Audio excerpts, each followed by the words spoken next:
ರಾಜ್ಯ ರಾಜಕಾರಣದಲ್ಲಿ ಸದ್ಯಕ್ಕೆ ಚರ್ಚೆ ಆಗ್ತಾ ಇರೋದು ಒಂದೇ ವಿಚಾರ.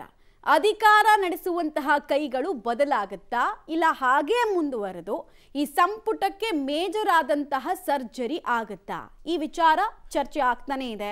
ಸಚಿವರಲ್ಲಿ ಆತಂಕ ಇದೆ. ಸಿಎಂ ಮತ್ತು ಡಿಸಿಎಂ ನೋಡಿದ್ರೆ ತಮ್ಮದೇ ಆದಂತಹ ಪಾನ್ಗಳನ್ನ ಇಲ್ಲಿ ತನಕ ಮೂವ್ ಮಾಡ್ಕೊಂಡು ಬಂದಿದ್ದಾರೆ. ಒಬ್ಬರಂತೂ ಅಗ್ರೆಸಿವ್ ಆಗಿ ಪಾಸ್ಚರಿಂಗ್ ತೋರಿಸ್ತಾ ಇದ್ದಾರೆ, ಇನ್ನೊಬ್ರು ತಣ್ಣಗೆ ಉತ್ತರ ಕೊಡ್ತಾ ಇದ್ದಾರೆ.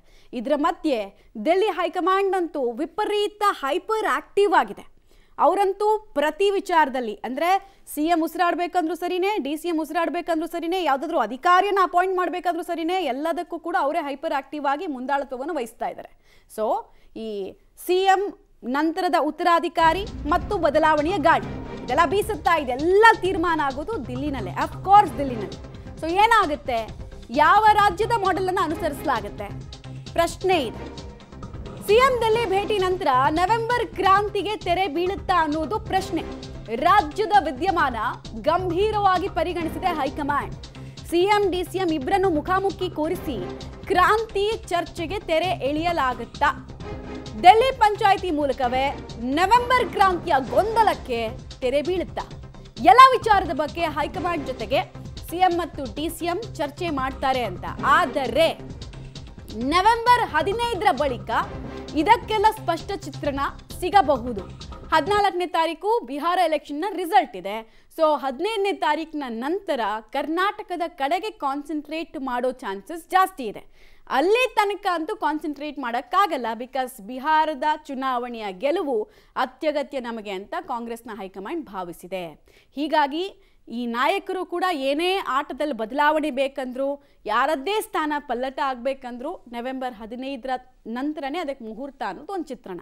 ಹಾಗಾದರೆ ಎದುರು ಬದುರು ಮಾಡಿ ಏನು ಮಾಡ್ತಾರೆ? ಸಂಧಾನವೋ ಸಮರವೋ? ಜನಪ್ರಿಯ ನಾಯಕರು ಯಾವಾಗಲೂ ಕೂಡ ಹೈಕಮಾಂಡ್ಗೆ ಅಪತ್ಯಾನೆ. ಅವ್ರು ಯಾವಾಗಲೂ ಕೂಡ ಬೆಳೆದಂಗೆ ಪ್ರಾಬ್ಲಮ್ ಆಗ್ತಾರೆ. ಇವರಿಬ್ರು ಏನು ಮಾಡ್ತಾರೆ ಅನ್ನೋದು ಕುತೂಹಲ. ಯಾರು ಹೇಳಿದ್ದು ಆ ವಿಷಯದಲ್ಲಿ ಆ ಸಮಯದಲ್ಲಿ ಹೈಕಮಾಂಡ್ ಏನಾದ್ರು ಭೇಟಿ ಆಗ್ತಾರೆ ಸರ್? ಹೋದಾಗೆಲ್ಲ ಭೇಟಿ ಮಾಡ್ತೀನಿ, ಯಾವಾಗ ಹೋದಾಗಲೂ ಭೇಟಿ ಮಾಡ್ತೀನಿ, ಎಲ್ಲಿಗೆ ಹೋದಾಗೆಲ್ಲ ಭೇಟಿ ಮಾಡ್ತೀನಿ. ಹೈಕಮಾಂಡ್ನವ್ರನ್ನ ಯಾಕೆ ಆಗಲೇಬೇಕು, ಬಿಕಾಸ್ ನಮ್ಮ ಹೈಕಮಾಂಡ್ ಅವರು. ಸೊ ರಾಜ್ಯದಲ್ಲಿ ಏನು ನಡೀತಾ ಇದೆ, ಆಡಳಿತ ಹೇಗೆ ನಡೀತಾ ಇದೆ ಅನ್ನೋದೆಲ್ಲ ಅವ್ರಿಗೆ ತಿಳಿಸ್ತಕ್ಕಂಥ ಪ್ರಯತ್ನ ಮಾಡ್ತೀನಿ. ನೋಡಪ್ಪ, ಹೈಕಮಾಂಡ್ನವರು ನಾವು 2.5 ವರ್ಷ ಆದಮೇಲೆ ಮಾಡ್ತೀವಿ ಅಂತ ಹೇಳಿದ್ದು. ಅವ್ರು ಹೈಕಮಾಂಡ್ನವ್ರು ಏನು ಹೇಳ್ತಾರೆ ಮಾಡಬೇಕು ಅಂತಂದರೆ ಮಾಡ್ತೀವಿ. ಹೈಕಮಾಂಡ್ನವರು ಕ್ಯಾಬಿನೆಟ್ ಈಗ ಒಂದು 3-4 ತಿಂಗಳಿಂದ ಕ್ಯಾಬಿನೆಟ್ ರೀಸಬಲ್ ಮಾಡಿ ಅಂತ ಹೇಳ್ತಾ ಇದ್ರು. ಅದಕ್ಕೆ ನಾನು 2.5 ವರ್ಷ ತುಂಬಲಿ, ಅದಾದಮೇಲೆ ಮಾಡೋಣ ಅಂತ ಹೇಳಿದ್ದೆ. 2.5 ವರ್ಷ ತುಂಬುತ್ತೆ, ಅದು ನೋಡಿ ಮಾತಾಡ್ತೀನಿ ಅವ್ರ ಜೊತೆ. ರೈಟ್, ಈ ಬಗ್ಗೆ ಡೀಟೇಲ್ಸ್ ಕೊಡ್ತಾರೆ. ನೇರ ಸಂಪರ್ಕದಲ್ಲಿ ಜಾಯಿನ್ ಆಗ್ತಾ ಇದ್ದಾರೆ ಶಬೀರ್. ನವೆಂಬರ್ 15ರ ನಂತರ ಯಾವ ರೀತಿ ಚಿತ್ರಣ ಬದಲಾಗುತ್ತೆ ಅನ್ನೋದು ಸಹಜ ಕುತೂಹಲ.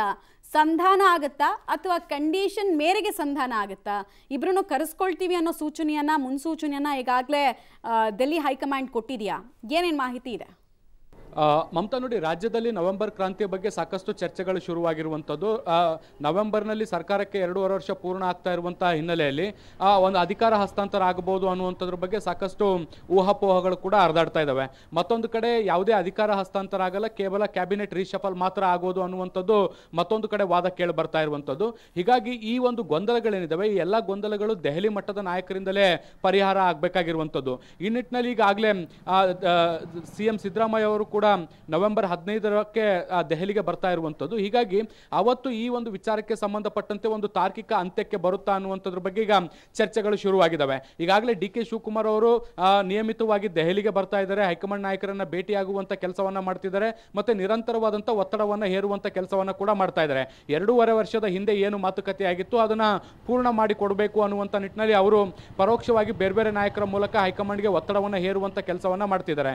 ಈ ನಡುವೆ ಸಿಎಂ ಸಿದ್ದರಾಮಯ್ಯ ಬಣದ ಕೆಲವು ನಾಯಕರು ಸಿದ್ದರಾಮಯ್ಯ ಅವರೇ ಮುಂದುವರಿಬೇಕು ಅನ್ನುವಂತಹ ಒತ್ತಡವನ್ನು ಹಾಕ್ತಿದ್ದಾರೆ. ಕೇವಲ ಕ್ಯಾಬಿನೆಟ್ ರೀಶಫಲ್ ಆಗಬೇಕು ಅನ್ನುವಂತಹ ಬೇಡಿಕೆಯನ್ನು ಮಾತ್ರ ಕೂಡ ಅವರು ಇಟ್ಟಿದ್ದಾರೆ. ಸೊ ಹೀಗಾಗಿ ಕ್ಯಾಬಿನೆಟ್ ರೀಶಫಲ್ ಮಾತ್ರ ಮಾಡಬೇಕಾ ಅಥವಾ ಮುಖ್ಯಮಂತ್ರಿ ಬದಲಾವಣೆಯೂ ಕೂಡ ಆಗಬೇಕಾ ಅನ್ನುವಂಥದ್ರ ಬಗ್ಗೆ ಈಗ ಸಾಕಷ್ಟು ಚರ್ಚೆಗಳು ಕೂಡ ಶುರುವಾಗಿರುವಂಥದ್ದು.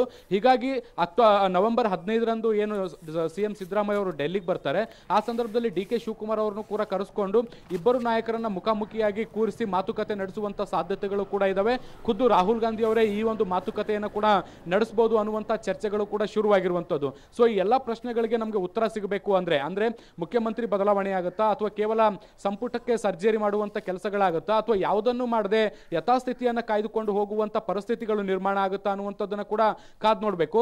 ಒನ್ಸ್ ಡಿ.ಸಿ.ಎಂ ಸಿಎಂ ಮತ್ತೆ ಇಬ್ಬರು ನಾಯಕರು ಮುಖಾಮುಖಿ ಕೂತು ಹೈಕಮಾಂಡ್ ಮಟ್ಟದಲ್ಲಿ ಸಭೆಯನ್ನು ನಡೆಸಿದಂತ ಸಂದರ್ಭದಲ್ಲಿ ಈ ಎಲ್ಲಾ ಪ್ರಶ್ನೆಗಳಿಗೆ ಉತ್ತರ ಸಿಗುವಂತ ಸಾಧ್ಯತೆಗಳಿದಾವೆ. ಹೀಗಾಗಿ ಈ ಎಲ್ಲಾ ಗೊಂದಲಗಳನ್ನ ಬಗೆಹರಿಸಬೇಕಾಗಿರುವಂತದ್ದು ಹೈಕಮಾಂಡ್ ಆಗಿರುವಂತಹ ಹಿನ್ನೆಲೆಯಲ್ಲಿ ಈಗ ಎಲ್ಲರ ಕಣ್ಣು ಕೂಡ ಹೈಕಮಾಂಡ್ ನಾಯಕರ ಮೇಲೆ ಇರುವಂತದ್ದು. ಮಮತಾ, ಧನ್ಯವಾದ ಶಬೀರ್ ತಮ್ಮ ಮಾಹಿತಿಗಾಗಿ.